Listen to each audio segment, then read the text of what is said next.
Donc, je vous propose de revenir à l'étude de nos séries temporelles des cours d'eau. À gauche, vous avez la série temporelle de l'eau d'eau. Donc, je disais que c'était un cours d'eau qui coulait dans le Calvados, affluent de l'Orne. Et à droite, vous avez les séries temporelles de la Sélune qui se jette dans la baie du Mont-Saint-Michel. Donc, vous voyez que ces séries sont de type sinusoïdal, avec un certain bruit, un certain artefact. Il y a quand même tout de même la série qu'on a positionnée en S2, qui est en aval du barrage de Vezin, qui est la 5e série, qui se trouve différente des autres, avec une certaine singularité, où il y a quand même un artefact assez fort, jusqu'à 2018, et après 2018, il y a une amplitude des températures qui est beaucoup plus faible.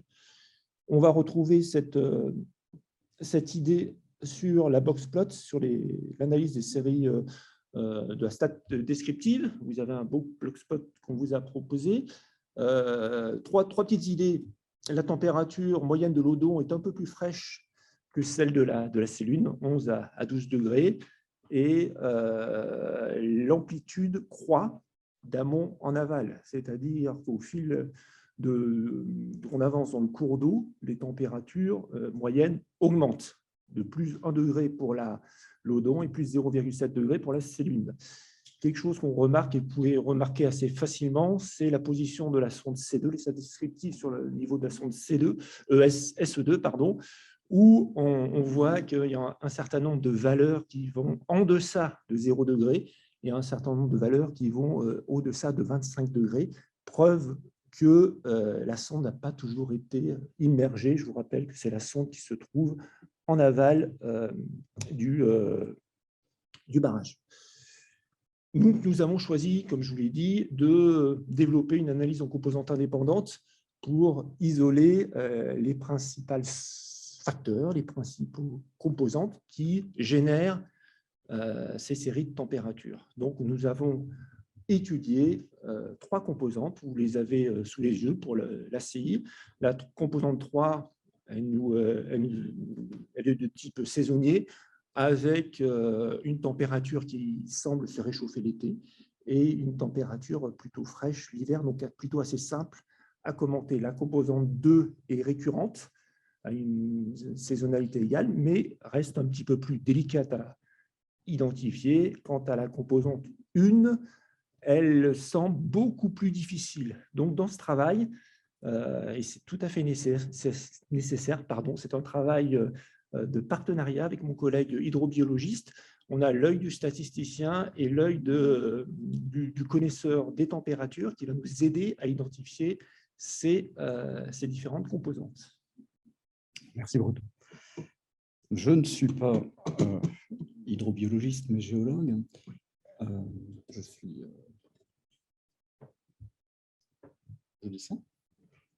voilà. Donc, nous allons maintenant rentrer dans le cœur de l'ACI avec la première composante sur l'Odon, qui est cette saisonnière, avec des maxima qui sont atteints un peu après le solstice d'été et des minima un peu après le solstice d'hiver, ce qui est conforme à la température de l'air en Normandie, puisque le territoire est influencé à la fois par la présence de la mer, qui joue un rôle majeur en termes de pondération du climat et modifie la température de l'air, la décalant en termes de pic par rapport au solstice. Cette composante, vous le voyez, ainsi que l'indique la matrice, présente une évolution depuis l'amont au D1 vers l'aval au D3, avec une augmentation du coefficient qui nous indique que l'amplitude thermique augmente d'amont en aval. Cette amplitude thermique augmente d'amont en aval parce que le milieu s'ouvre progressivement au fur et à mesure que nous descendons le bassin versant. Nous nous éloignons de la source étant un milieu très pondéré, alimenté par des eaux souterraines qui ont une température de l'ordre de 11 degrés. Et donc, plus nous nous éloignons de la source, en hiver, plus le fleuve ou la rivière se refroidit, et en été, plus elle se réchauffe. La seconde composante est intéressante en ce sens qu'elle représente l'évolution journalière de la température, avec des pics qui vont être atteints en milieu de journée pour la plupart des rivières et des minima atteints au petit matin.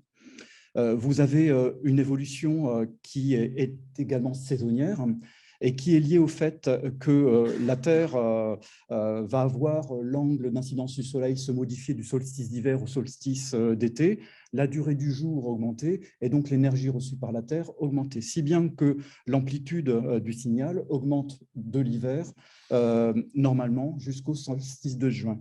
Et vous voyez ici que cette composante évolue de l'hiver au printemps en termes d'amplitude. L'amplitude est max en mars et avril, mais qu'ensuite le signal décline, donc ce qui n'est pas conforme au climat local, et ce simple signal est affecté par la ripisylve, les arbres qui débourrent au printemps, les feuilles qui croissent, et l'énergie requise pour faire croître les arbres, plus l'ombre portée par les arbres, le feuillage des arbres sur le cours d'eau, qui est un petit cours d'eau, l'Odon, qui fait 3 à 5 mètres de largeur, entraîne un filtre sur ce signal.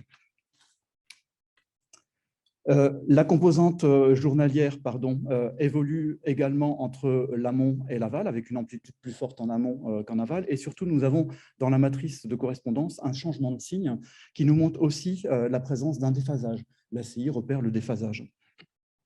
Et ce déphasage ici, il s'explique tout simplement par le fait que le site au détroit le plus en aval est extrêmement abrité des influences du soleil. Il est situé au pied d'un versant relativement escarpé, dans un bois. Et les pics thermiques que l'on observe sur les 2 autres stations représentées en bleu, qui sont les stations amont, est déphasé d'environ 10 heures par rapport aux pics survenant plus en amont. Par ailleurs, son amplitude est plus faible, ce que repère aisément l'ACI.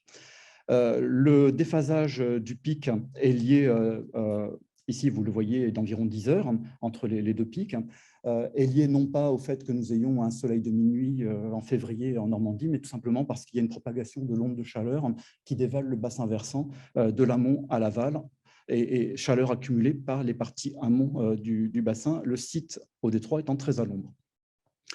La troisième composante extraite est un signal particulier qui est porté uniquement, ainsi que l'indique la matrice, par la station OD2. Il s'agit d'une perte, la station OD2 étant représentée en noir, d'une perte progressive du signal journalier que vous voyez très bien figurer sur les 2 autres séries en vert et en bleu. Il y a un déphasage aussi qui intervient, et ce déphasage commence à intervenir à partir de juin 2017, et nous allons avoir un rétablissement de la cohérence de la cyclicité entre les 3 stations à partir du mois de janvier 2018, ce qui correspond au passage de 3 petites crues. Nous considérons donc que la station en OD2, qui est située au pied des racines de la végétation, a été soumise à un enfouissement progressif en lien avec la faiblesse du débit et donc la décantation des matières en suspension au cours de la période juin 2017 à août 2017, ou alors à un banc de sédiments qui s'est déplacé et que les crues ont érodé, si bien que la sonde a été sous sédiment pendant une période et dégagée ensuite du sédiment. Le signal l'indique et l'ACI le repère. Pour l'ACI repère également 3 composantes, dont une que vous avez repérée en bas, qui est la composante saisonnière. Cette composante saisonnière a une amplitude un peu plus élevée que celle sur l'Odon. La rivière est plus large, plus importante, et donc elle est davantage soumise aux échanges avec l'atmosphère. Et vous voyez également que la matrice de passage nous indique une croissance progressive de l'amplitude du signal d'amont en aval. Nous avons ça sur toutes nos stations. Il nous reste 5 minutes. Merci. Et la deuxième composante est une composante mal structurée. Il s'agit d'une journalière, mais cette journalière n'apparaît réellement structurée qu'à partir de l'arasement du barrage de Vezin. Le barrage de Vezin était une entrave à la libre circulation des espèces, des amphihalins, des poissons amphihalins qui vivent en mer et à terre. Et donc, le ministère de l'écologie a décidé son arasement. Et l'arasement se signale dans la chronique thermique. Et vous voyez apparaître une journalière qui se structure, mais qui n'a pas la même structure que celle de l'Odon, parce que la cellule, ici, n'a pas un couvert végétal important. Et donc, le filtre de la ripisylve ne s'y appose pas, si bien que le signal est centré sur le solstice d'été. Cette journalière va être très fortement perturbée, ainsi que vous le voyez, par la présence du barrage et d'un deuxième barrage situé plus en aval encore. Enfin, l'ACI attribue tous les impacts du barrage à une composante. C'est intéressant. Et nous avons une structure avant le démantèlement du barrage et puis après.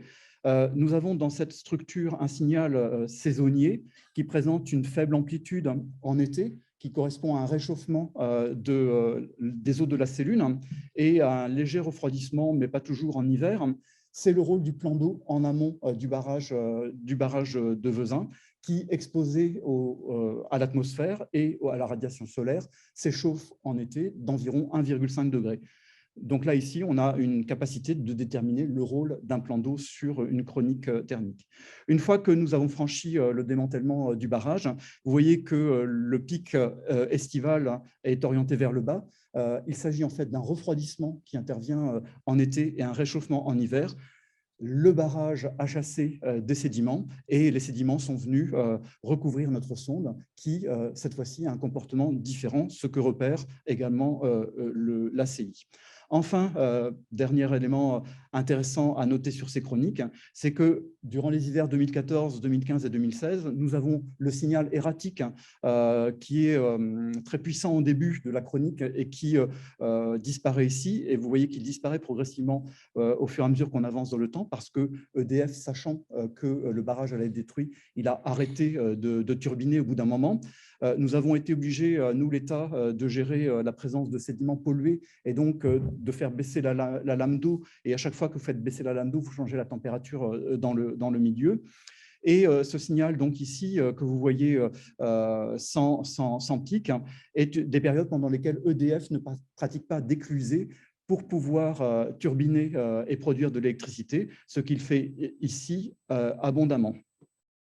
Vous voyez que ce signal est strictement appliqué à la SE2 qui est au pied du barrage.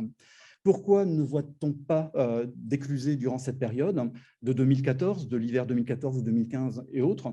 Si nous regardons les chroniques de débit, nous apercevons de la présence de ces éclusées ici qui jouent sur le débit, mais durant cette période-là, le débit entrant dans le barrage est tellement important parce que nous sommes en période de crue qu'EDF ne pratique pas ces éclusées pour remplir le barrage et exercer une charge qui lui permette de turbiner l'eau. L'ACI repère ces particularités. En hiver, enfin, dernière chose à indiquer, mais que l'ACI n'a pas spécialement repéré, c'est le fait que le barrage exerce un déphasage important des pics thermiques saisonniers, des variations relativement brutales du temps. Vous avez la chronique amont du barrage en bleu, la chronique au pied du barrage en rouge et la chronique en aval du barrage en vert. Vous voyez que pendant les périodes d'éclusée, on va mesurer la température de l'air, puis EDF va relâcher de l'eau et on va mesurer la température de la cellule. La cellule, à partir du barrage jusqu'à la mer, est fortement influencée en termes de thermie par la présence du barrage. Et ce barrage, donc vous voyez, écrète les événements positifs ou négatifs durant l'hiver et les déphase. Alors donc, pour conclure, l'ACU est une méthode qui est peu ou très peu utilisée en hydrologie, mais néanmoins, c'est une méthode très pratique, assez facile de développement et qui nous permet d'identifier ces facteurs de contrôle de phénomènes naturels. Avec un jeu de 6 chroniques 2x3, nous avons extrait plus de 12 facteurs de contrôle, ce qui est absolument remarquable. C'est très difficile de pouvoir extraire tous ces facteurs de contrôle. Mais bien évidemment, on a pu extraire ces facteurs de contrôle parce que le choix des sites était pertinent. Donc, il faut avant de mesurer, bien savoir ce que l'on veut mesurer et ce que l'on veut montrer, et que le réseau avait été structuré de façon particulière, le réseau de l'Adréal, puisque nous avons décidé de suivre des petits cours d'eau avec des particularités données, d'amont en aval, avec un équipement de plusieurs séries de chroniques. Ce que le réseau patrimonial géré par l'OFB ne fait pas, et nous ne pouvons pas appliquer la CI à toutes ces stations OFB qui sont isolées sur des cours d'eau tous différents.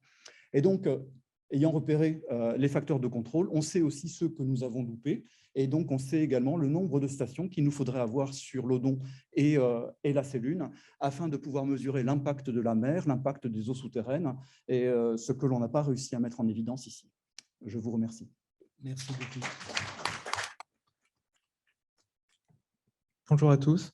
Donc, je suis Alain Cartier-Latente et je vais vous parler de travaux de recherche qui sont toujours en cours, que je mène sous la direction de Dominique Ladiré et d'Olivier Darnay. Donc, je vais essayer d'expliquer dans l'introduction qui va suivre ce titre qui peut paraître un peu abstrait, donc l'apport de l'utilisation des filtres asymétriques dans l'analyse conjoncturelle. Donc, tout d'abord, il est assez courant de supposer que toute série temporelle, par exemple notée XT, ici représenter l'indice de production industrielle de la France, peut se décomposer en plusieurs composantes inobservées. La tendance cycle, qui va représenter les évolutions de moyen long terme, la saisonnalité, qui va représenter les mouvements saisonniers qui vont se répéter d'une année à l'autre, et les réguliers, le bruit, tout le reste.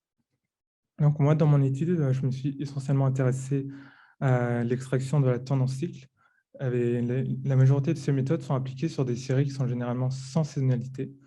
Donc, mais on peut facilement comprendre que toutes ces composantes étant inobservées, l'estimation de l'une va dépendre de l'estimation de l'autre. Et donc, c'est pourquoi je me suis essentiellement intéressé à des méthodes qui peuvent s'intégrer dans un processus plus global de désaisonnalisation où toutes les composantes sont estimées de manière simultanée.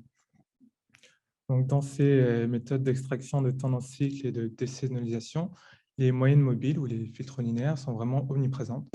Par exemple, pour prendre un autre exemple, quand vous regardez sur Internet le nombre de cas du Covid, vous avez souvent une série lissée qui est une moyenne mobile sur 7 points. Donc, l'idée d'une moyenne mobile est relativement simple. On fait une moyenne pondérée entre P valeurs passées et F valeurs futures. En faisant un peu de mathématiques, on peut montrer qu'appliquer une moyenne mobile à une certaine série sinusoïdale va avoir deux effets. Donc, on va multiplier notre série par un certain niveau, c'est ce qui s'appelle la fonction de gain. On va la décaler dans le temps, c'est ce qui s'appelle le déphasage. Donc, le problème de ces déphasages est que ça va affecter la détection des points de retournement. Donc, par exemple, dans ma série, on avait un point de retournement à cette date, alors que sur ma série lissée, il serait détecté à cette date.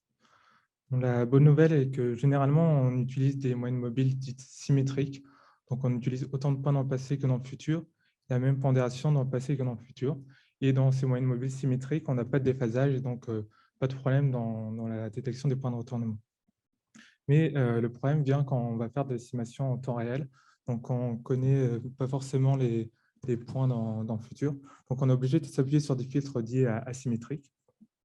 Et ce qui va introduire du coup un problème dans la détection des points de retournement et aussi des révisions au fur et à mesure que les nouvelles données seront connues. Une solution à ça relativement classique, donc qui remonte au 19e siècle, consiste à prolonger, on va prolonger notre série initiale par prévision, par exemple avec un modèle RMI, on va ensuite appliquer notre filtre symétrique. C'est en fait une fausse solution puisque les prévisions sont des combinaisons linéaires du passé. Et donc, ça revient à utiliser une moyenne mobile asymétrique dont les coefficients, donc les différents θ, vont être optimisés selon un critère de révision. L'objectif de mon étude va être d'étudier et de comparer des approches récentes pour l'estimation de cette tendance cycle en temps réel. Donc, il va y avoir pas mal d'approches. Donc, des approches basées sur la régression polynomiale locale, sur les espaces de Hilbert à noyaux reproduisants, sur des méthodes d'optimisation sous contrainte. Donc, aujourd'hui, je vais uniquement présenter les deux méthodes. Autre chose aussi qui est uniquement détaillée dans le rapport, c'est je montre qu'il est possible d'établir un peu un résultat théorique, une sorte de théorie générale qui permettrait d'englober toutes ces méthodes. Enfin, je vous présente un package R qui vous permet de facilement appliquer tout ce que je vais vous présenter sur vos propres séries. Donc, je vais rapidement passer à la description des différentes méthodes. Tout d'abord, dans le cas symétrique, donc pour notre estimation finale, il y a une moyenne mobile qui est assez connue et notamment utilisée dans un algorithme de désaisonnalisation qui s'appelle X13RMA, la moyenne mobile de Anderson. Donc, elle est souvent utilisée comme référence. Elle va avoir certaines propriétés dont ça va préserver ce qu'on appelle les tendances polynomiales de degré 3 et est construite en minimisant certains critères que je ne détaillerai pas.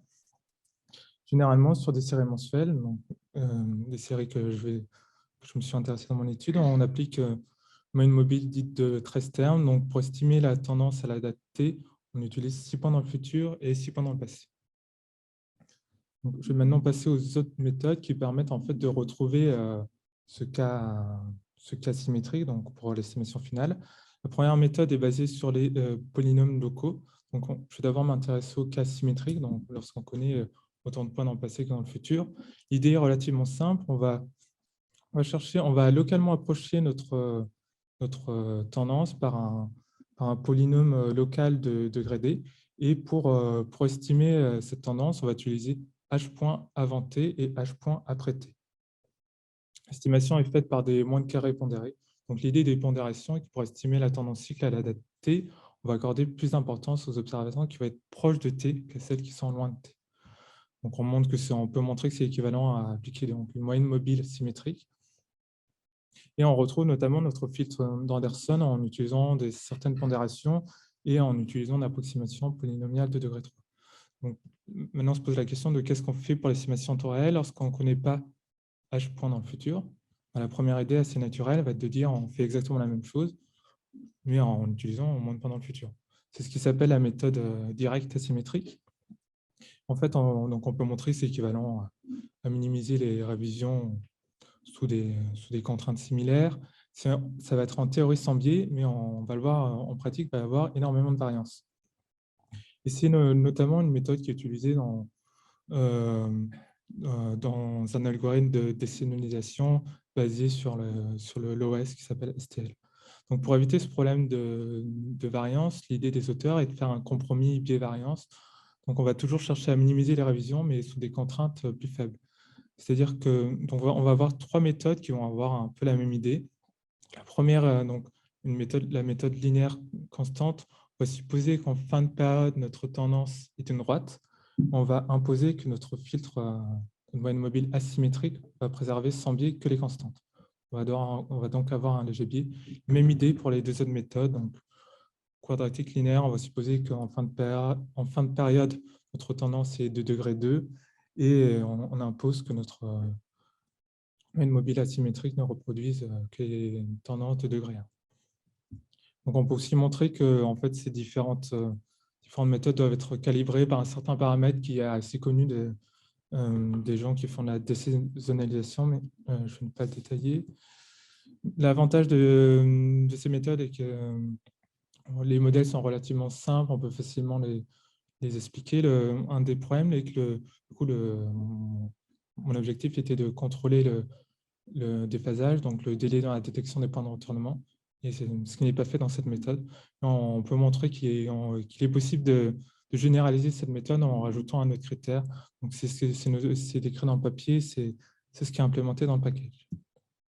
Bon, il y a également une application chez Nick qui vous permet de voir, de visualiser les différents résultats de cette méthode. La seconde méthode est basée sur les espaces de Hilbert à noyau reproduisant. Donc, c'est une théorie peut-être un peu plus compliquée ou qui est utilisée par certains auteurs pour approcher notre moyenne mobile symétrique d'Anderson. Et pour ça, on peut montrer qu'en faisant tout un tas de mathématiques, on peut calculer une certaine fonction qui s'appelle une fonction de noyau qui permet de retrouver en fait notre filtre symétrique en faisant tout simplement en prenant un certain nombre de points de notre fonction, en faisant une normalisation. Pour le cas asymétrique, l'idée va être de faire exactement la même chose, mais en prenant moins de points dans le futur pour notre normalisation. Et donc, je ne vais pas parler de ce paramètre B, mais qui est en fait relativement important, qui va représenter un peu le pas entre les différentes observations qu'on va prendre de notre fonction. Donc, en prenant un certain paramètre et certaines fonctions de noyau, on retrouve notamment notre fameux filtre d'Anderson et on retrouve toutes les filtres symétriques de notre méthode précédente. Une autre idée serait de choisir ce paramètre par optimisation. C'est ce que proposent donc, les auteurs de cette méthode. Donc, par exemple, en minimisant du coup, les révisions liées aux différents de la fonction de gain que je vous mentionnais au début et les révisions liées au déphasage. Un des gros problèmes de cette méthode est que dans le programme de minimisation, on peut avoir plusieurs extrémums. Et donc, potentiellement, en fonction du logiciel utilisé, on ne peut pas retenir nos mêmes moyennes mobiles et pas la même solution. Mais un des avantages est que cette méthode serait facilement généralisable à des séries qui auraient des fréquences irrégulières. Parce qu'en fait, il suffirait d'adapter un peu ce paramètre B à notre fréquence irrégulière de notre série. Je vais maintenant passer à la partie un peu plus intéressante sur la comparaison des méthodes. Donc, les méthodes sont comparées à la fois sur des séries simulées et sur des séries réelles. sur les séries simulées, va y avoir différents niveaux de variabilité. L'idée de ces niveaux de variabilité est de voir si finalement notre filtre symétrique de 13 termes est adapté ou pas. Donc, est-ce qu'on ne devrait pas prendre quelque chose de plus court et quelque chose de plus long, et qu'est-ce qui se passe quand ce n'est pas adapté? Donc, dans cette présentation, je vais uniquement m'intéresser au cas où c'est adapté. Donc, à chaque date, on fait nos estimations avec nos différentes méthodes. On calcule ensuite les différents points de retournement, donc en utilisant une définition relativement classique. Donc, on considère qu'il y a un redressement lorsqu'on a 2 baisses suivies de 2 hausses, un ralentissement de l'économie lorsqu'on a 2 hausses suivies de 2 baisses.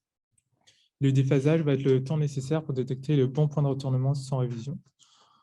Je calcule également deux critères de révision. Donc, un critère qui est relativement classique, qui est de regarder les révisions par rapport à la dernière estimation. Et un autre critère un peu moins courant, c'est de regarder les révisions entre 2 estimations qui vont être consécutives. Donc, je vais d'abord parler de la partie sur les séries simulées. Donc, je vais essayer d'être relativement rapide parce que je trouve la deuxième partie plus intéressante. Donc, ce qui saute un peu aux yeux là, donc ici vous avez une boîte à moustache du temps nécessaire pour détecter le bon point de retournement. Donc sur nos séries simulées, il y a 2 choses qui sautent aux yeux. Il y a ce point-là. Donc on voit que en fait sur la série, sur nos moyennes mobiles basées sur les espèces de Hilbert à noyau reproduisant qui minimisent le déphasage, et ben c'est les séries pour lesquelles on a le déphasage plus grand. Ça peut paraître assez paradoxal, mais ça vient du fait qu'en fait, avec cette méthode, on s'éloigne beaucoup plus que des autres de notre cas symétrique, donc de nos estimations finales, ce qui crée des révisions. Donc, je n'ai pas mentionné ici, il y a également un autre modèle, donc je l'ai appelé modèle AREMA, c'est où j'ai juste prolongé notre série par prévision, par un modèle AREMA, et ensuite en appliquant le filtre symétrique, toujours d'Anderson.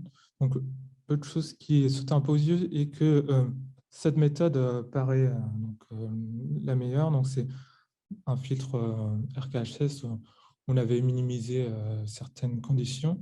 Et dans les méthodes polynomiales, on voit que la méthode la plus simple, on faisait une modélisation vraiment simple, était celle qui semble donner les meilleurs résultats. 5 minutes alors. Très bien. Alors, je vais essayer de passer rapide. Alors là, la seule chose qu'il faut retenir, c'est que l'indicateur pour regarder les révisions entre différentes estimations consécutives, ça peut être assez important parce qu'on a des fois des révisions qui sont relativement importantes. Donc ici, vous avez des révisions relatives à notre méthode un peu benchmark, qui est la méthode la plus simple dans la régression polynomiale locale. Et la deuxième chose qu'on peut voir est que pour cette méthode, donc on avait détecté quasiment 2 fois plus vite les points de retournement, mais c'était là au prix de révisions 4 fois plus importantes. Et pour les modèles ARIMA, donc on a des révisions relativement faibles, sauf entre des estimations consécutives. Donc, je vais maintenant parler un peu d'une série réelle. Donc, ici, c'est une série des ventes au détail aux États-Unis en logarithme. Et on a différentes estimations de notre tendance cycle autour du coup d'un point de retournement d'avril 2020 lié au Covid. Donc, la courbe rose va être l'estimation finale. Les différentes courbes sont les estimations courantes. Donc, ce qui saute aux yeux, là, on voit ces points-là. Donc, c'est avec les méthodes polynomiales, on voit qu'on a quand même beaucoup de variance, même si on détecte le point de retournement un petit peu plus vite par rapport à la méthode la plus simple des méthodes polynomiales. Par rapport à la méthode AREMA, on a des estimations un peu plus de variance, on voit qu'avec cette méthode. Là, avec le filtre qui minimisait le déphasage, on voit qu'on a beaucoup d'estimations un peu erratiques. Donc, ça vient du problème que je vous expliquais. Et là, on a des choses relativement proches de l'estimation finale. Donc, un autre indicateur que je voulais vous montrer qui permet un peu de voir ce qu'on a des bonnes estimations, les révisions implicites. Donc, l'idée, c'est de faire le raisonnement inverse de ce qui est fait par prévision du modèle ARIMA. Donc, on va regarder les prévisions nécessaires de notre série initiale qui donneraient les mêmes estimations que nos moyennes mobiles asymétriques si on appliquait notre filtre symétrique. Ce qu'il faut retenir, c'est qu'on voit que là, les révisions pour toutes ces méthodes les prévisions partent complètement dans le décor. Donc on voit qu'on est finalement assez éloigné de ce qu'on pourrait avoir dans la réalité. Dans cette méthode, on a quelque chose en fin de période relativement simple, mais qui peut paraître, ça vient de la du modèle assez simple qui est fait derrière. Ici, on a encore un peu beaucoup de bruit, des prévisions relativement naïves avec modèle ARIMA, et là, des prévisions relativement proches, même si on a un peu de mal à interpréter ces différentes prévisions. Donc, ce qu'il faut retenir, qu'est-ce qu'il faut retenir de ma présentation? Donc, soit vous allez me dire, rien, j'ai rien compris.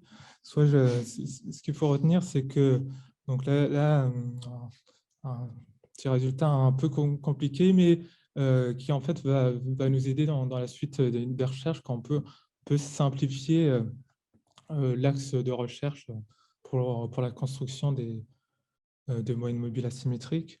L'autre chose qu'on peut retenir est qu'on a peut-être des bons résultats en se basant sur cette théorie des espaces de Hilbert à noyau reproduisant, et que aussi ce qu'il faut surtout retenir, c'est que la méthode un peu classique par prévision de modèle ARIMA, on peut souvent faire autre chose et qui peut parfois être meilleur, et vous avez maintenant un super package qui vous permet de faire tout ça. Et qu'est-ce qu'on peut faire maintenant? Il y a plein de choses qu'on peut faire. Tout d'abord, étudier d'autres méthodes, mais d'autres pistes aussi qui peuvent être intéressantes, c'est de regarder un peu l'impact de la longueur du filtre. Donc, je vais passer un peu vite. Je disais, à chaque fois, on utilise un filtre symétrique de 13 termes. Et pour les moyennes mobiles asymétriques, on utilisait à chaque fois le même nombre de points dans le passé que pour notre série symétrique. Mais finalement, rien ne dit qu'on ne devrait pas faire des choses un peu différentes pour prendre quelque chose de plus court ou plus long en fin de période. Et enfin, la dernière chose est que derrière tout ça, on se base essentiellement sur des opérateurs linéaires qui sont très sensibles aux points typiques. Et donc, peut-être qu'il faudra étudier des méthodes robustes. Merci Alain.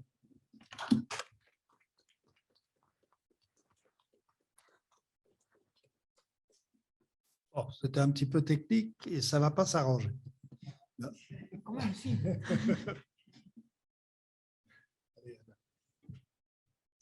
Donc, on réserve les questions pour la fin, ce qui vous permettra d'en préparer une ou deux.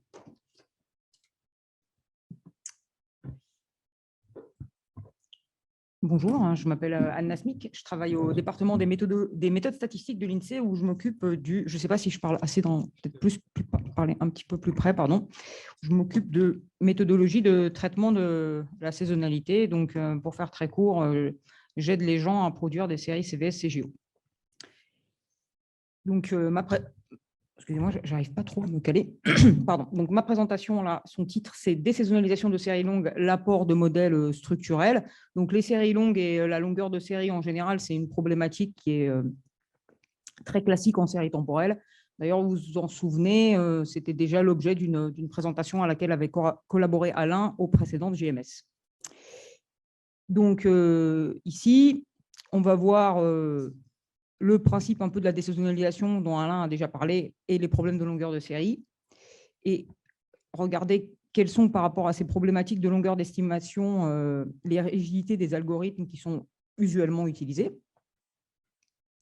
Et puis, je vais vous présenter un cadre alternatif de désaisonnalisation qui est assez peu connu encore dans le monde des instituts de statistiques, enfin qui est connu mais qui est assez peu utilisé, c'est les modèles structurels.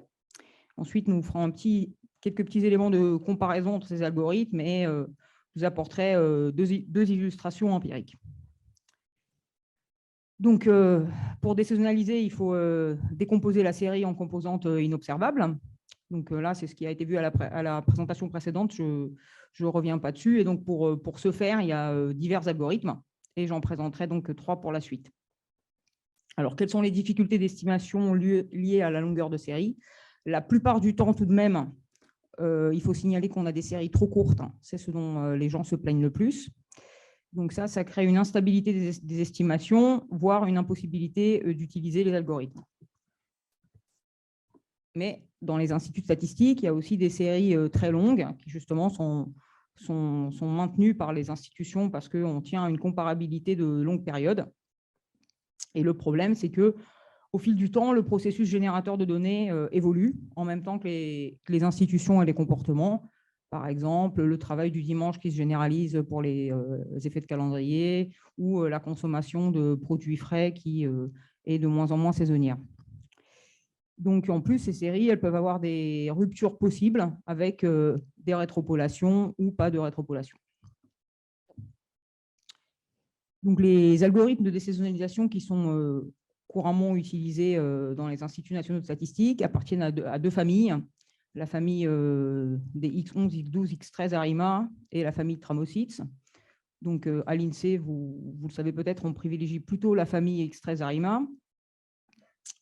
Et ces algorithmes ont pour point commun de se dérouler en deux étapes. Donc, il y a une étape de préajustement qui est justement destinée à linéariser la série, à enlever les effets de calendrier, les outliers, à l'aide d'une modélisation Reg-ARIMA. Alors, une modélisation Reg-ARIMA, ça se résume en gros à des moindres carrés généralisés où la structure des résidus suit un modèle ARIMA. Et donc, dans la partie règle, on met des variables explicatives déterministes pour modéliser les effets de calendrier et les outliers. Donc là, par exemple, c'est l'étape qu'il n'y a pas dans la présentation d'Alain quand il vous parle de robustifier les données parce que les moyennes mobiles sont sensibles au point extrême. Donc ça, effectivement, c'est quelque chose qui, dans les algorithmes de désaisonnalisation, est enlevé avant de passer, par exemple, à l'étape de décomposition. On décompose la série linéarisée pour déterminer les composantes STI. Et ensuite, sur ces composantes, on va bien sûr réinjecter les effets des points extrêmes qu'on aura détectés dans la linéarisation. Par contre, on va complètement enlever les effets de calendrier, évidemment, si on souhaite corriger des effets de calendrier. Donc, en termes de décomposition, il y a deux philosophies. Il y a la famille SITS qui a une décomposition paramétrique à partir du modèle ARIMA qui a été trouvé dans le préajustement, avec quelques adaptations. Et la famille X13, donc X11, X12, X13, fait une décomposition non paramétrique à l'aide de moyennes mobiles ad hoc, par itération. Donc, il y a une première moyenne mobile qui enlève la saisonnalité parce qu'elle est du même ordre que la périodicité. Ça permet d'obtenir une composante saisonnière et régulière. On extrait des facteurs saisonniers. On a une première série CVS. Et là, on tombe chez Alain. On peut extraire de manière plus compliquée la tendance à l'aide de fils de Anderson, etc. Donc, face à des séries longues, quelle rigidité? Le préajustement dans ces algorithmes est fait à coefficient fixe sur l'intégralité de la période. Donc, l'effet de calendrier, la détection des points aberrants et la structure d'autocorrélation est donc calculée sur toute la série, par exemple, de 1981 à nos jours. Et les décompositions, elles, sont plus ou moins rigides. Donc, pour SITS, les filtres sont fixés, les filtres d'extraction des composantes sont fixés à partir du modèle ARIMA du préajustement ou d'un modèle adapté s'il y a des problèmes de décomposition. Et dans X13, ce sont des moyennes mobiles à fenêtre. Donc, c'est plutôt souple. Seulement, on n'utilise pas ou plus dans les algorithmes actuels de filtres asymétriques en fin de série. On fait une prévision avec un modèle ARIMA, donc qui est rigide, car fait sur l'intégralité de la période, pour ensuite estimer à l'aide de moyennes mobiles symétriques les derniers points. Donc, quel traitement pratique face à ces rigidités? Donc, que recommandent les guidelines d'Eurostat sur l'ajustement saisonnier face aux séries longues? Donc, elles disent qu'il est sous-optimal de désaisonnaliser des séries de plus de 20 ans. C'est l'alternative C, c'est-à-dire la moins bonne. Et la recommandation, c'est d'estimer des CVS par sous-période. Et les stratégies de coupure et stratégies de raccordement et leurs coûts, c'est ce qui faisait sur l'exemple de l'IPI français l'objet de la présentation au JMS de 2018. Donc ça, si ça vous intéresse, vous pouvez vous référer à ce papier-là. Alors, que faire si on ne veut pas couper? Donc, si on ne veut pas couper, on peut se dire qu'on pourrait essayer d'utiliser des algorithmes fondés sur une modélisation plus souple et de regarder quelle serait la méthode la moins pénalisante si on laisse vieillir ces séries. Donc, quels pourraient être ces algorithmes plus souples? Donc là, on introduit les modèles structurels qui sont souvent référencés en série temporelle sous l'acronyme BSM, Basic Structural Models. Donc, c'est une nouvelle classe d'algorithmes de désaisonnalisation par rapport à Tramosits et X13. Donc, c'est fait de manière assez différente parce qu'on utilise pour l'estimation le cadre général des modèles espace d'état qui permet d'estimer des composantes inobservables d'une variable mesurée en modélisant explicitement la dynamique sous-jacente de celle-ci. Donc, les applications à la désaisonnalisation ont été d'abord formalisées par Harvey en 1989. Les références sont dans l'article. Donc là, on exprime les données observées en fonction des composantes inobservables, hein, avec YT, là, la série brute. Donc, on a les composantes habituelles, sauf qu'ici, il se trouve que I est noté nu, mais aucune importance. Et puis, on peut ajouter les effets déterministes en les regroupant dans une variable X, qui peut, elle aussi, faire l'objet d'une dynamique, hein, c'est-à-dire d'être estimée à coefficient variable, par exemple, pour des corrections d'effets calendrier variables. On modélise dans l'équation d'état la dynamique des composantes inobservables. Donc là, j'ai pris quelque chose de très simple pour vous donner un exemple, mais il y a diverses variantes. Donc là, la tendance va être linéaire locale avec cette forme, avec la pente bêta. Et puis, la saisonnalité avec le bruit. Et donc, comme je vous le disais, on peut aussi modéliser les coefficients des effets déterministes. Donc, ce modèle, on l'écrit dans une représentation espace d'état, souvent noté SSF aussi dans les packages ou dans la littérature. Et donc, on a deux équations, état-mesure. Et si on écrit de manière complète la représentation, pour notre cas assez simple, ça donnerait un modèle de ce type-là où cette équation matricielle représenterait la dynamique des variables inobservables. Alors, dans les 20 minutes qui me sont imparties, je choisis de ne pas vous détailler tous les calculs matriciels pour l'estimation de ce modèle. Donc, je tiens les slides à votre disposition, je les ai. Donc, juste pour donner quelques idées, donc on utilise un filtre à un lisseur de Kalman et le maximum de vraisemblance, comme les deux techniques statistiques qui vont être appliquées ici pour l'estimation. Et donc, les idées, comme d'habitude, on ne dispose que des observations au départ. Donc, on va prévoir les observations pas à pas, ce qui va nous permettre de disposer d'une erreur de mesure. Et puis, on va prévoir les variables d'état pas à pas conditionnellement aux observations. Et on va actualiser ces prévisions. Donc, ça, c'est le filtrage qui sera fait en fonction de l'erreur de mesure. Et puis ensuite, une fois qu'on aura considéré artificiellement à la fin que toutes les observations sont connues, on fait un lissage, c'est-à-dire une actualisation à rebours des prévisions. Et comment on estime les paramètres? Eh bien, par maximum de vraisemblance, qui, elle, peut s'écrire comme produit de densité conditionnelle, qui, elles, sont calculables récursivement. Donc, on parvient à estimer un modèle de ce type, voilà, où, pour le coup, les composantes ont une dynamique explicite, ce qui n'est pas le cas des modèles ARIMA. Et donc, justement, je voulais attirer votre attention sur quelques points de comparaison entre cette approche structurelle et les modèles ARIMA. En fait, il se dit dans la littérature que l'approche BSM a de nombreux avantages par rapport à la modélisation reg-ARIMA, que je note ici Box et Jenkins, BJ. Eh bien, d'une part, les modèles structurels, la modélisation est explicite. Et le préajustement et la décomposition pour la désaisonnalisation vont se faire en une seule et même étape d'estimation. Box et Jenkins, c'est vrai que c'est une approche un petit peu boîte noire, puisque la tendance et la saisonnalité sont d'abord éliminées par différenciation, et il est nécessaire de stationnariser les séries, ce qui pose la délicate question de la surdifférenciation, avant de pouvoir mettre en œuvre la décomposition. Donc, l'avantage des modèles structurels aussi, c'est qu'ils ont une flexibilité qui est due au caractère récursif de l'estimation et qui se prête bien en changement de structure et aux coefficients variables, comme je vous le laissais entendre avec les coefficients, par exemple, de correction de calendrier et le traitement des valeurs manquantes. Et donc, le défaut par rapport aux séries longues, c'est que les modèles ARIMA sont homogènes dans le temps. Donc, ce qui nous intéresse ici, c'est justement d'essayer de lever cette rigidité. Alors, d'autres avantages encore, c'est que, on va le voir dans l'illustration, c'est que le traitement multivarié est finalement beaucoup plus direct dans les BSM, puisque les traitements sont complètement identiques que dans le cas univarié. Alors, juste pour vous dire, culturellement, l'héritage commun quand même des deux approches, c'est le lissage exponentiel. Et ce qu'on peut montrer, c'est que si la structure d'autocorrélation de la série est simple, par exemple type airline, eh bien, on trouve une modélisation structurelle équivalente directement en BSM. Alors, pourquoi l'approche structurelle est pas ou peu utilisée dans les statistiques officielles? Donc, on m'a donné quelques raisons. Il y a des raisons historiques, donc une apparition un petit peu tardive. Donc, voilà, les BSRM seraient arrivés en terrain conquis et les instituts de statistiques sont assez peu enclins à changer leur technique. Et au moment du développement donc, des modèles structurels, leur optimisation était encore assez contrainte par les outils informatiques. Donc ça, c'est une contrainte qui est complètement levée aujourd'hui. Et puis ensuite, il y a des raisons conjoncturelles, c'est-à-dire que les projets concurrents ont été portés par des personnalités visiblement plus influentes, m'a-t-on dit, que celles qui ont développé les BSM, en tout cas dans le milieu de la statistique officielle.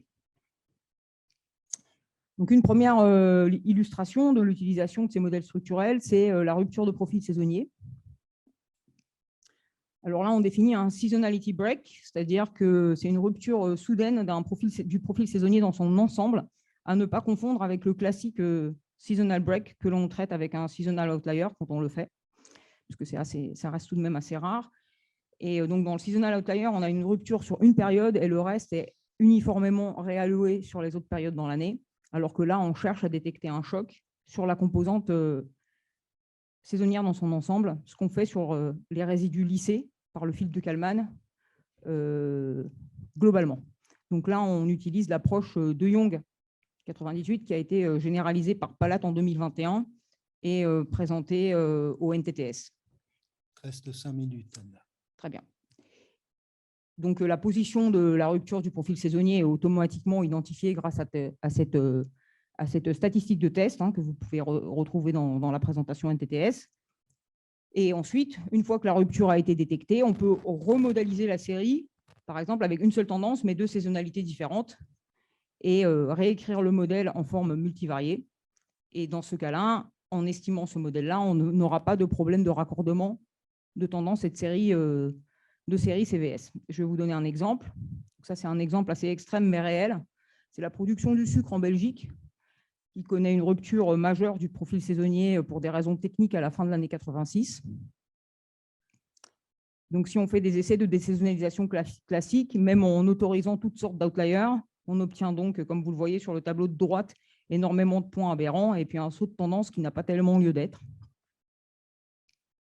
Alors que dans le cadre BSM multivarié, on arrive à obtenir une tendance unique et donc également une série CVS beaucoup moins heurtée. Deuxième illustration, on s'intéresse à la stabilité du message en fin de période. Donc, le message conjoncturel en fin de période, disons les 3 dernières années, c'est souvent l'information la plus importante pour les utilisateurs de séries CVS-CJO. Et donc, désaisonnaliser des séries longues expose à un message conjoncturel erroné. Parce qu'on l'a vu, le processus générateur de données évolue et donc les algorithmes ont une rigidité sur la période d'estimation. Le consensus de la littérature dit que la longueur optimale d'estimation serait entre 8 et 12 ans. Alors, on peut se demander ce qui se passe si on laisse ces séries vieillir sans les couper. Et dans ce cas, quel serait l'algorithme le plus pénalisant pour donc la stabilité du message conjoncturel délivré par des séries longues. Alors, ce qu'on a fait, c'est qu'on a fait une estimation de séries CVS sur la période longue et sur une période optimale. Et on a mesuré avec 3 distances très simples les écarts sur la période commune et sur les 3 dernières années. Donc, en gros, les 3 distances utilisées, c'est assez classique dans la littérature aussi. Ce sont tout simplement des moyennes d'écart en niveau, des moyennes d'écart en taux d'évolution et des proportions de points avec des sens d'évolution contraires.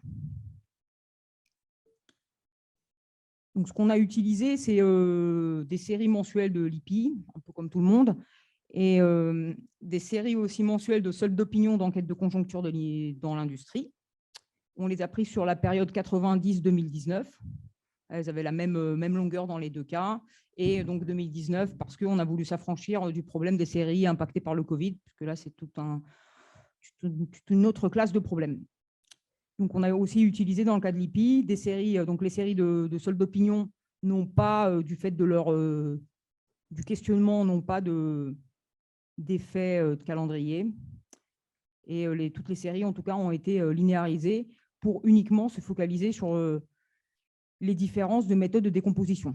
Donc, les calculs ont été faits avec les algorithmes Tramosits et X13 disponibles dans le logiciel JDmetra+, qui a notamment aussi un package R qui permet de faire des estimations complètes en modèle structurel qui s'appelle RJD3 STS. Donc, STS, ça apparaît aussi très souvent, c'est Structural Time Series. Donc, quelques faits stylisés. On a pris,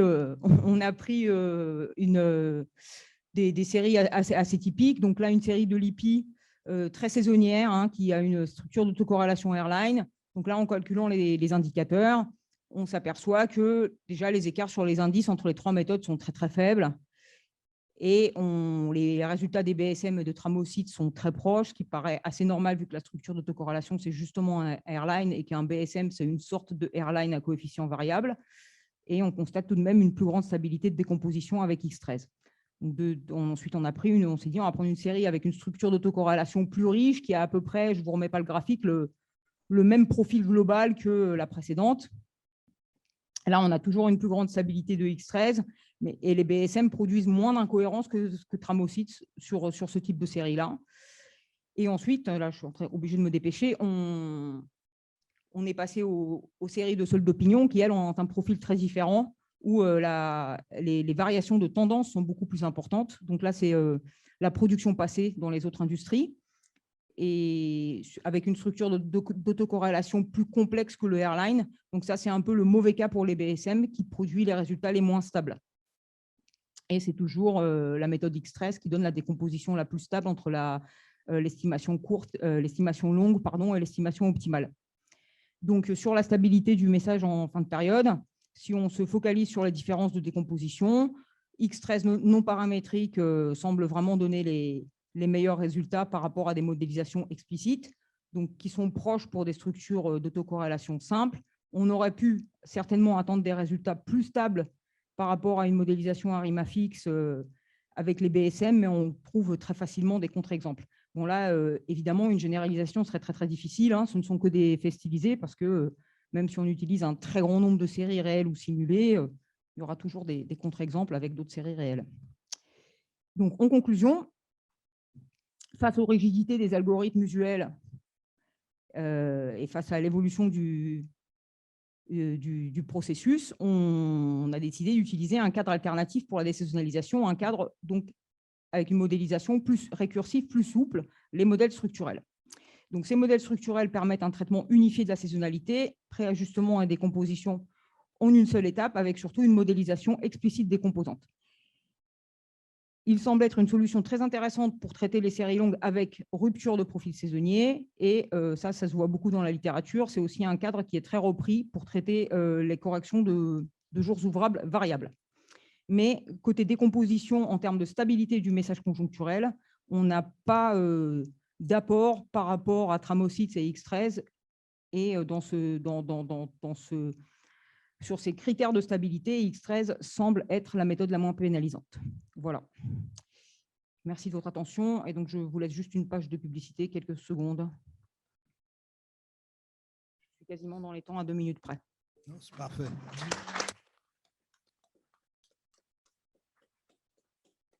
Grâce à vous tous, on a tenu dans le temps. Merci. Merci. Ce n'était pas facile de partir avec 7 ou 8 minutes de retard, mais chacun a contribué, c'est parfait. Donc, on a un petit peu de temps pour des questions. Est-ce qu'il y en a? Je n'en vois pas sur le web. Là. Et donc, s'il y a quelques questions ici, on a de quoi en prendre 3-4. J'en ai, moi, 3-4. Mais... Non, pas de questions, je commence. Fabien, je t'en prie.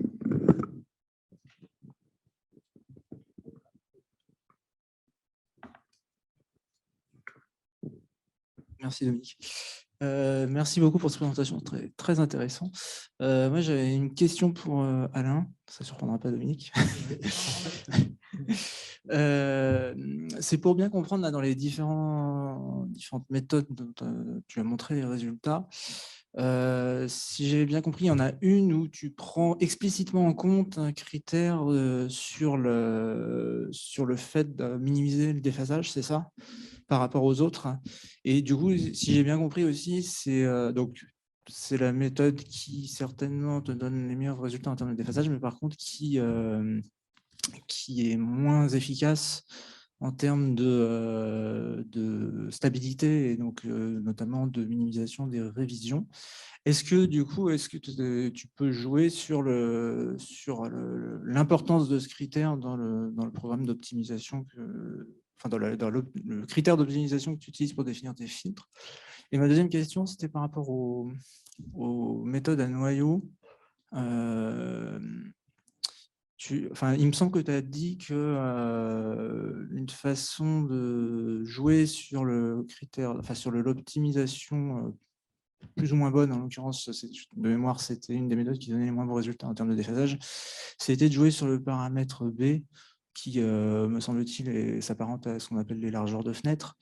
Moi, j'ai le sentiment que c'est plutôt un paramètre qui joue plus sur le lissage que sur le déphasage, puisque ça définit l'étendue des points que tu vas prendre en compte pour faire ta moyenne mobile. Et si tu fais tendre le paramètre B vers 0, pour le coup, là, tu te retrouves à utiliser, enfin, tu fais plus de lissage du tout. Donc, moi, il me semble que c'est plus dans la forme du noyau que tu utilises que tu peux mettre le curseur plus ou moins haut sur la façon dont tu veux contrôler le déphasage. Et je voulais dire un dernier truc à ce sujet-là, mais ça m'échappe. Si, du coup, ces noyaux, c'est quel type de fonctions qu'on utilise? C'est des fonctions qui sont définies à partir de critères précis, ou c'est des fonctions assez classiques en théorie des kernels, du genre Epanechnikov, des choses comme ça?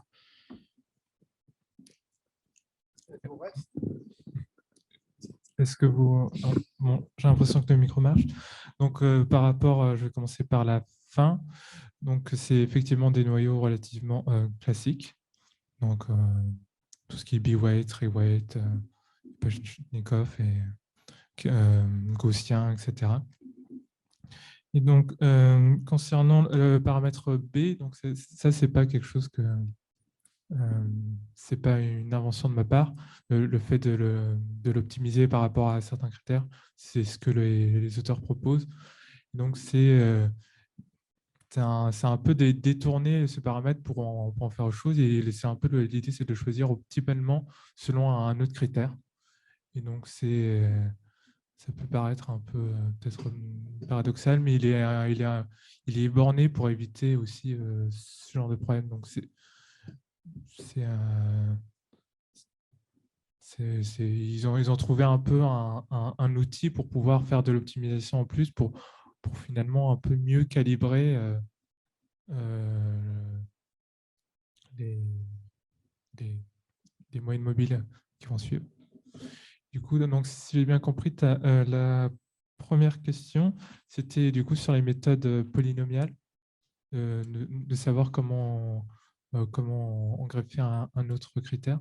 Donc, le critère qui est greffé dessus, c'est du coup, c'est le critère de l'article que tu avais fait avec Dominique et Grinreum. Et l'idée, c'est que, en fait, comme on fait on a juste un problème d'optimisation où en fait, on rajoute un critère supplémentaire dans un problème d'optimisation et un critère qui va être convexe. Et on va avoir une certaine pondération associée à ce critère. Et le problème, pour l'instant, c'est comment calibrer cette pondération. C'est pour ça que je n'ai pas encore testé cette extension-là. D'autres questions? Je vais peut-être vous suggérer une chose et vous poser une question. Je suis un peu surpris de voir des composantes indépendantes qui sont toutes saisonnières et avec des saisonnalités qui sont annuelles ou journalières. C'est-à-dire, on aurait plutôt, si elles ont toutes une saisonnalité annuelle ou journalière, elles ne sont pas indépendantes. Bon, ça, c'est une petite question méchante.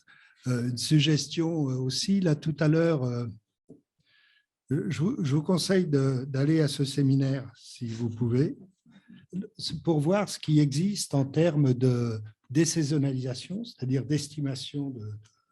Manifestement, c'est des phénomènes très saisonniers, journaliers ou avec des périodicités très longues, hein, puisque si c'est bi-horaire, ça vous fait 48 pour 48 fois 7 pour une semaine et ainsi de suite. Ou pour une journée, c'est 48, donc c'est des trucs assez lourds, mais qui sont traitables actuellement par certains algorithmes. Et vous aurez très certainement des idées, de bonnes idées là-dessus. Il y a des programmes qui existent déjà. Alors, si vous n'êtes pas obligé de répondre à ma première question. Je peux Oui, pardon. Je disais, j'allais amener une tentative de première réponse. Visiblement, ces composantes, quand on calcule leur corrélation est bien nulle. Donc, elles sont vraiment indépendantes les unes par rapport aux autres. Ça se retrouve dans le calcul du coefficient de corrélation de Fisher, mais aussi en ACP. Donc, elles sont vraiment indépendantes. Même si, au vu des graphiques, il pourrait sembler qu'il y ait une corrélation, elles sont indépendantes. C'est aussi curieux que celle puisse être, statistiquement. On ne va pas critiquer les tests. Hein. Après, il faut avouer que le climat est lié à 99,9% à l'énergie solaire. Et donc, tout dépend de ces cycles solaires, de l'orbite terrestre, de la variation de durée du jour et de la nuit. Donc, il y a une famille climatique qui est liée à la température. Et donc, quand même, quand on travaille sur des séries de températures dans les eaux souterraines qui sont très isolées, on arrive toujours à retrouver cette cyclicité. Oui. Et donc, on est embêté parce qu'effectivement, on se pose la question de l'indépendance statistique. Hein. Bon. Oui. Très bien. Excusez-moi, vous avez une question sur le chat. Ah, je ne l'avais pas vu. Ah, bah, c'est vrai, elle s'est affichée après. Alors, allons-y. Les lunettes. Spectateur anonyme. Comment gérer l'arbitrage biais-variance dans la modélisation structurelle? Ça, c'est la première question. C'est pour toi. Deuxièmement, y a-t-il une méthode pour repérer un seasonality break, notamment comment choisir la date de rupture? Et un petit commentaire. Merci, c'était intéressant. Merci, spectateur anonyme.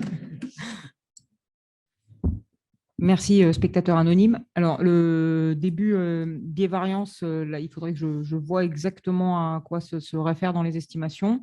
Et pour la deuxième question, comment détecter le seasonality break? En fait, il y a une statistique qui est construite à partir de l'ensemble des résidus lissés du profil saisonnier, qui est exposé dans l'article de Young-Panzer dont je parlais, et donc qui est mise en œuvre dans le programme. Donc, le maximum de cette statistique permet de détecter la date de rupture. Et je ne vois pas exactement, peut-être une précision sur la première question sur l'arbitrage biais-variance dans ce cas-là. Non, je ne crois pas qu'on ait l'équivalent du ratio I sur C. C'est un petit peu comme pour Arima, il n'y a pas ce genre de… C'est optimal. C'est ce qu'ils disent dans tous les livres. Bon, je vous remercie. Est-ce qu'il y aurait une dernière question? Non? Vas-y, Alain. Oui, Alain. Moi, j'avais une question pour Anna. Donc, je vais essayer de parler dans le micro pour qu'on m'entende. En fait, c'était un point qui m'a interpellé, c'est qu'au moment où tu as parlé de la surdifférenciation dans les modèles RMA, et donc notamment, tu as parlé du lissage exponentiel, il y a certaines équivalences entre lissage exponentiel et modèle RMA, et j'ai l'impression que notamment dans ce qui peut beaucoup jouer dans les BSM, c'est le modèle structurel que tu as retenu. C'est-à-dire que là j'ai l'impression qu'il y avait un modèle structurel du type intégré d'ordre 2, donc qui se rapprochait d'un certain type de modèle ARIMA. Et donc, peut-être que dans les cas où les BSM ne marchaient pas, peut-être que le problème venait de la modélisation des équations espace-état qui était peut-être un peu simple. Alors oui, ça doit pas mal dépendre des équations espace-état. Il faudrait faire des tests. Le modèle que j'ai présenté dans les slides n'est pas le modèle que j'ai utilisé pour les estimations. parce qu'en fait, ce que j'ai présenté dans les slides, c'est ce qui était le plus pratique à présenter dans un temps imparti assez court. Et donc, le modèle que j'ai utilisé dans les estimations, notamment la représentation de la saisonnalité, n'est pas exactement celle-là. Enfin, je pourrais te donner les détails, mais effectivement, il y a tout à fait des types de spécification de ce modèle structurel qui pourrait donner des résultats différents. Cela dit, les résultats du modèle structurel de manière assez générale, en termes de structure d'autocorrélation, vont se ramener à un modèle airline ARIMA. Oui, enfin, c'est ça. Enfin, ça, c'est ce qui est démontré par Durbin dans le livre auquel je fais référence dans l'article. Très bien, on va peut-être s'arrêter là maintenant. Je vous remercie tous. C'était super. Maintenant, l'autre séance. Et puis à bientôt.